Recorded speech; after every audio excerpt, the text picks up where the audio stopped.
Witnesses in Colombia observed the object gliding with purpose until it struck high-voltage power lines and dropped to the ground. The Buga Sphere was supposed to be ordinary, metal, gravity, reflection, nothing more. But when NASA ran the final analysis, the surface data refused to behave. The object wasn't unstable, it was unreadable. In the end, the report confirmed only one thing, that the Buga Sphere is real, and reality itself doesn't fully explain it. Impact at coordinates 3 degrees 54 north. In the geological records of Western Colombia, one short entry stands out, a single seismic pulse detected near the town of Buga at 2:11 a.m. The event carried none of the signatures of an earthquake. No aftershocks, no secondary waves, just a brief compression in the upper soil layers, localized to an area less than 10 meters wide. When field researchers examined the coordinates, they documented a shallow depression, outlined by scorched vegetation. At the center was a metallic sphere resting quietly in the clay. The object measured just under 20 centimeters in diameter and appeared uniform from every angle. Its surface displayed no welds or seams, no variations in texture,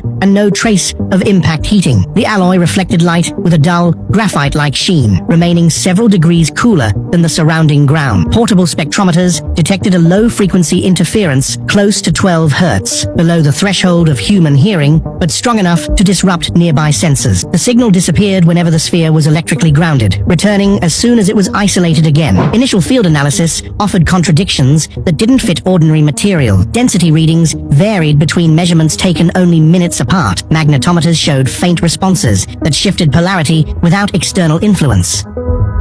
Radiation levels remained normal, yet the soil retained a pattern of electrostatic charge, concentrated in a ring around the object. Each reading appeared plausible until compared with the next, producing a dataset that refused internal consistency. For cataloging purposes, it was labeled Specimen B25 Buga and transferred to a controlled facility in Cali. Under laboratory light, the simplicity of its appearance began to unravel. High magnification imagery revealed no grain boundaries or machining marks. The material behaved like a single, continuous lattice. When narrow band light struck the surface, it didn't reflect in a straight line. It diffused along it, bending slightly before dispersing, as though reflection depended on the observer's angle rather than the source. From the first tests onward, every measurement confirmed the same conclusion. The object was stable, but the